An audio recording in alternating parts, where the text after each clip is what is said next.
Hello, and welcome to another episode of Thoroughly Thriving, where talent meets strategy and innovation drives success.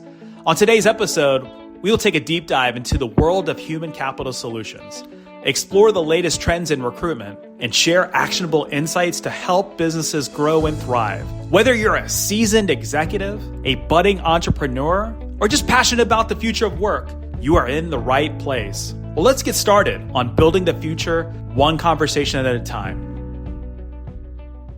Hey everybody, welcome back to another great episode of Thoroughly Thriving. Darren, how are we feeling today? It's another great day in the human capital solution space, Sean. I'm telling you, man, as we're quickly approaching the end of the year, which is wild to me. I don't know about you, I feel like 2024 has been the fastest year of my life. It's just I feel like everything's been kind of on hyperspeed, and we've got a pretty exciting episode to wrap the year up here, talking through some really exciting topics that I'm sure many of our audience members are dealing with as well. Things that they're thinking about, things that we're all pondering and deciding, and it's the end of the year, and if you're like me, do some reflection.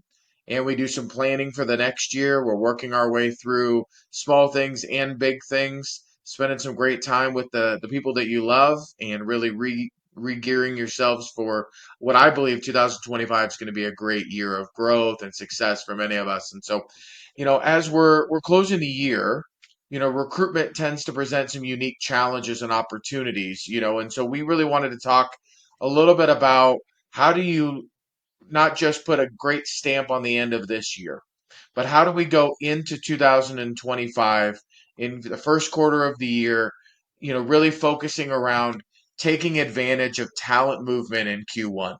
And so I wanted to toss it over to you, Darren. Tell me a little bit about your thoughts on probably one of the most pivotal, important quarters of the year when it comes to human capital. Before I answer your question, Sean, there's an adage: time flies by when you're having fun. And since launching Thorough Group at the end of Q1 last year, certainly we've experienced a lot of fun. Yeah. And I would 100% agree with you that time has flown this year. Um, Not because we're getting older, but I think we're getting wiser, perhaps. I don't know, maybe our clients and candidates may say otherwise, but I think we've added a lot of tools on our tool belt throughout 2024. But it's a great question that you have about Q1 talent movement. And given our experience within the industry, specifically within the life science market, and breaking that down to pharma, biotech, and device, I've personally seen over my 20 plus years in the industry, in those markets, in those sectors, that a vast majority of the movement of talent, top talent, moves in Q1. And some factors that lend itself to this is, I think, three different reasons. And I'm going to share with our listeners that I've observed over the last couple of decades of being in this industry why people leave in Yep. Q1. Well, first of all, there is a key milestone, a key date that does typically occur. Um, Annual bonuses are paid out either in Yep. January, February, or March, depending upon how your company really pays out. And in some instances, depending on the level that you currently sit at. Yep. And so we typically see those annual bonuses go out probably the latest March 15th, which is a good date. It's my birthday, just for our listeners out there. Yep. You can mail your presents to Thorough Group. Attention, Darren. Go ahead and send those on over. We'll take cash donations and well wishes. We'll take some well wishes as well. But so the reason why I've seen people leave their organizations in Q1 is in the following. First of all, Sean, I've found that people typically don't leave their companies, they leave their leadership. And Yep. so the end of Q4 is a really good time as a leader to connect with your direct reports, get your finger squarely on the pulse of your organization to best determine, are they engaged? Are they happy? Are their needs being fulfilled? And are goals that you set out being met? And so, again, people don't leave companies, they leave their leadership. And so it's paramount, it's pivotal that during this time, as we head into the holidays, where people have time to really kind of unplug a bit, get with family and friends, understand what's important, recalibrate, refocus, retool. So that's a leading factor. So I'd encourage all of our listeners to connect, if you haven't, with your direct reports and perhaps their direct reports as well. The second reason why people leave is lack of upward mobility. What's their career trajectory? And so, if there isn't a next step in place, that's when top talent starts to pop their head up and look around and start to take calls from other companies or executive recruiters or a human capital solutions firm just like ours. And the third is typically money. And it comes in, right? If you're not engaged with your firm, if you're not bought into the leadership, if you don't have a next path forward, and then money is the third one. So we see a lot of movement happen in Q1 because of those three reasons in that order. So I would encourage all of our listeners out there to connect with their people, make sure that they know what the next step is, and then maybe take a look at their comp. Can you speed up or expedite a promotion, right? Are what you're being paid, is that fair market value at this point? Because there's a lot of tools out there. And if you need some assistance, guidance on that, please reach out to us. We have the resources, we have the knowledge, we have the experience to be able to consult you in those areas. Sean, I was also curious as we reflect back on Q1 talent movement, and it's a good opportunity for people in Q1 to also engage with top talent in the market. How can our listeners stand out that are in a hiring position as an employer of choice? What are some things that you've seen in your really vast experience, how people can stand out to not only attract, but then retain talent?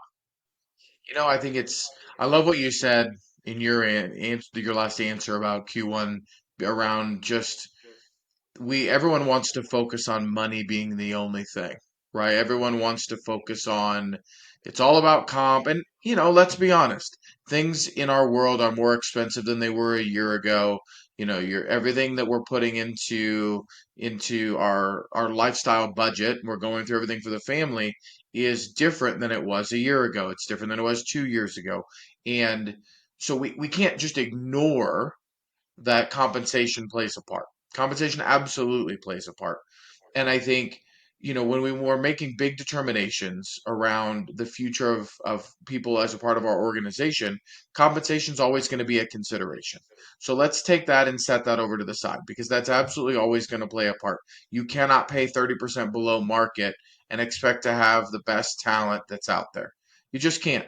But we are all counting pennies. We're all tightening up the purse strings, so to speak, right now to really focus in. Now, we're really optimistic around 2025 being a turnaround year. We're already seeing it here in Q4 of this year with IPOs, with company fundraising, seed rounds. I feel like every day I'm seeing 2, 3, 4 new seed rounds for companies where there's really exciting momentum going into 2025. But I think it would still behoove us to be smart with our money, to really be smart with our budgets and really spend the money appropriately in the right places. But beyond that, because if your organization cannot just write endless checks and just continue to move another zero and move this over and move this over, other things that you can do to become an employer of choice. I think the era of having the cushiest lunchrooms and the coolest extra bells and whistles and some of that stuff has really shifted, Darren, if I'm honest with you. In a post-COVID world in terms of return to office, we're getting back to a lot of those normal things, but really what I think people care most about is first and foremost a healthy culture. Now, I know that's a bit of a buzzword. It's a thing that people care about, but how engaged are people in the purpose and mission of your organization from the top down? And how much do you build community within the workplace for those who are there? Culture, as we've talked about, Darren, isn't necessarily always what you instill and what you project at the top end, but it's what you allow. It's what you allow to stick around. It's what you allow to be a part on the organizational level that can stick and stay, and that becomes your culture. So I would encourage leaders take a look at, and the culture that you're responsible for is the organization that you have oversight of. You can't always control the entirety of the culture. You can't always control how other leaders behave or how other departments are run, things of that nature. But what you can control is the culture of your team, your environment, and making sure that at the end of the day, these are human beings, not just human doings. These are not just people who are accomplishing tasks for you. And so, if you create an incredible culture that people want to be a part of, where they feel known, they feel like somebody actually knows who they are, they know what they care about, they know what gets them out of bed in the morning, and those sorts of things, and really leads them that way, it really can make a shift around you becoming an employer of choice because people, though compensation is important, people want to be seen. They want to be known. They want to feel like they're wanted in the workplace and more so than just to accomplish a task from A to B. I think secondarily, allowing some flexibility in the organization. We are seeing a huge move, Darren, over the last, 6 to 9 months, if not maybe even a little bit longer, for really that return to work culture. I think there is some value to being in the office. I'm not going to argue that, but I think the more flexibility you can have around things like that to make sure that you're allowing to get the best talent in the door, I think at the end of the day will produce the results you're looking for. So I think culture, I think flexibility, and then what you mentioned, I think career growth. There are a lot of people who are sitting around with friends and family here during the holiday season at the end of the year, having conversations around promotion, having conversations around the future of the organization. Their family are asking them, "Hey, when are you getting promoted next?" or "What's next for you in your job?" And it causes people to really evaluate that. Not everyone is driven by the next thing, but I guarantee you there are plenty of people in your organization who love working for their team. They love working, for the organization and the culture, but they do dream about progressing their career. They do dream, and that's not always a line of a pure promotion. Sometimes that's something new to add onto their resume and their career portfolio as a whole, where they're looking at what have I done? I've done operations here, I've done this here, I've done that here, and they're really taking a look at the entire, album and saying, "Hey, like I would love to add to this." So, really some of the things that you can stand out as an employer of choice is being intentional about the individual, making sure that you set the right culture, and then making sure that you really allow for career growth for your people because you may not have headcount approval to add a new director this year. You may not have the ability to do things. That doesn't mean that you as a leader cannot make room for people on your team for career growth to feel as though they are seen and they are wanted and you are investing in the future in their career. And I promise you, those are investments that will always come back to you. Yeah, yeah, so good. I think what kind of overarches that and certainly underpins what you just said is that we speak with our clients a lot about when they engage us either on executive search or other searches in that regard is SKR. And what SKR stands for is, do you see your employees, right? Do you know them? And then lastly, are they respected? And so if you can answer those questions by with some certainty, then you have a strong culture, just like you talked about, right? And given some complexities and layers to different organizations, I like to do the one up and one down. So does Yep. SKR apply to a level above me and below me, depending on where you're at and in the organization? And if you can answer that again with certainty, with almost 100% certainty, then you have a pretty strong culture. That's a good like litmus test Yep. of the strength of your organization. 110% agree, Darren, and I love how you put that.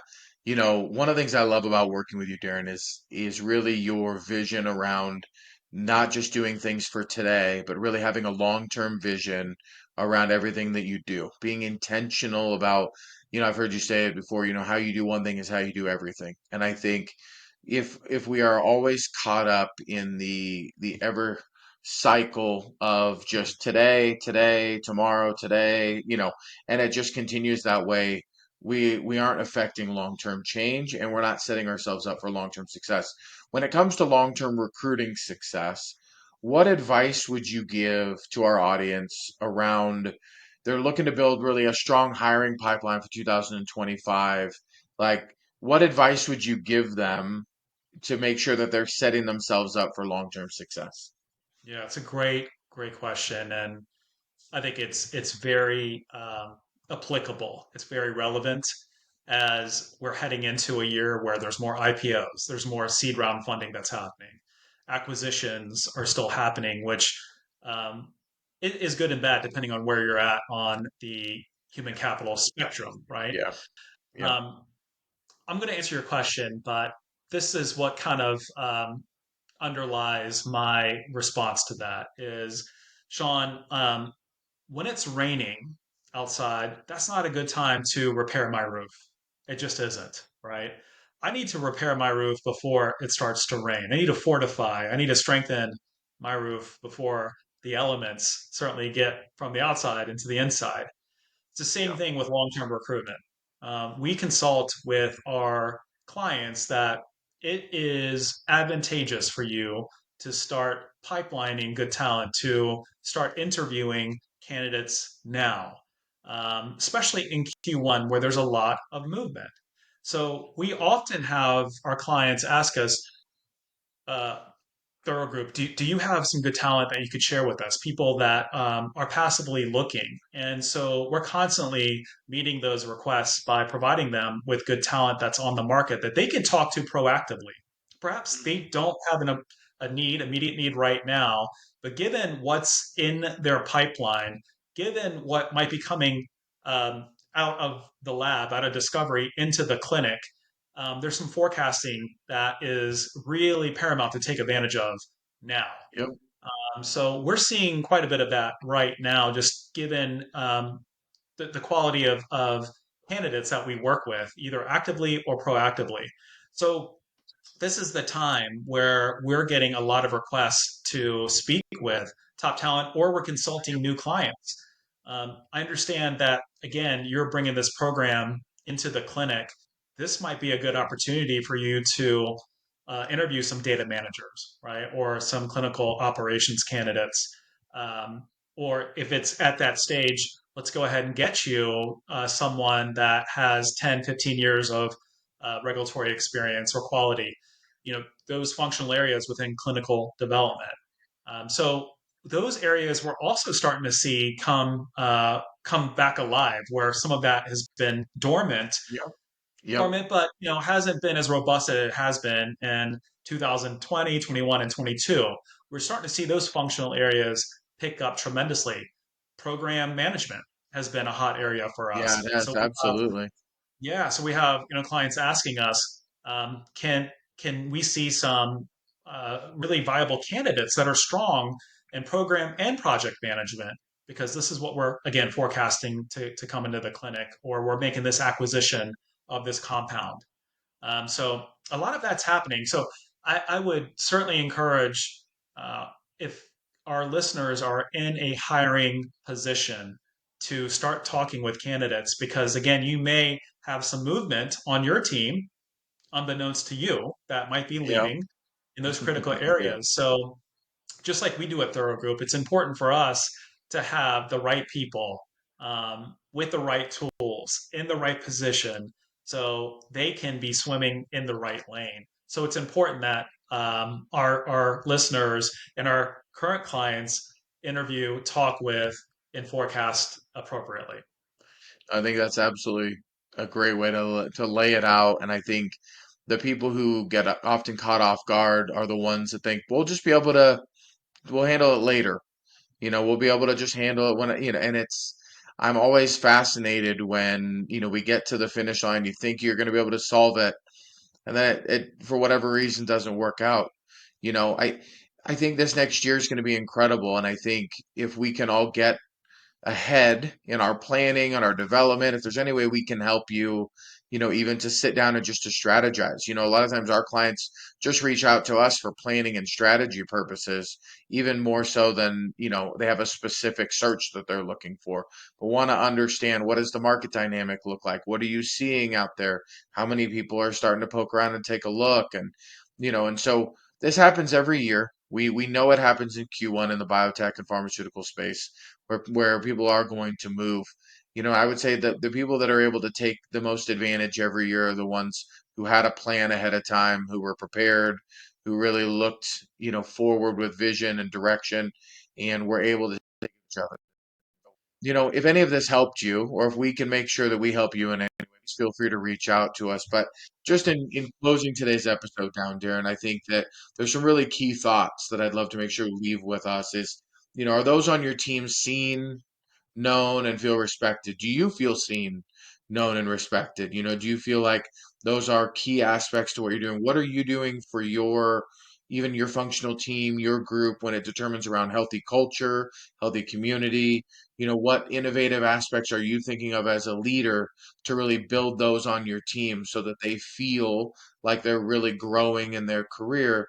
And then ultimately, what are you doing to build a healthy strategy with the right partners to make sure that you are well resourced to take advantage of the talent marketplace when you need it, so that talent is not what holds you back from achieving great science that will deliver global health breakthroughs for many, many years to come. And so we're really thankful to play a small part that we get to play in this industry, and to work with so many great people like you, who are listening to this podcast and are making an impact all around the world for patients in need. We're so very thankful. But, as we close out every episode, we want to make sure that we know that here at Thoroughly Thriving, we believe that the only way that we are able to really truly be successful and be thoroughly thriving is to work as one and to win as one.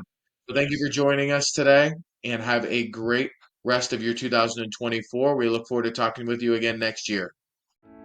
Thank you for joining us today for another great episode of Thoroughly Thriving. If you enjoyed today's episode, please feel free to share it with those in your world. If you'd like to learn more about the Thorough Group, please go to thoroughgroup.com, and remember that we will all remain thoroughly thriving if we continue to work as one and win as one.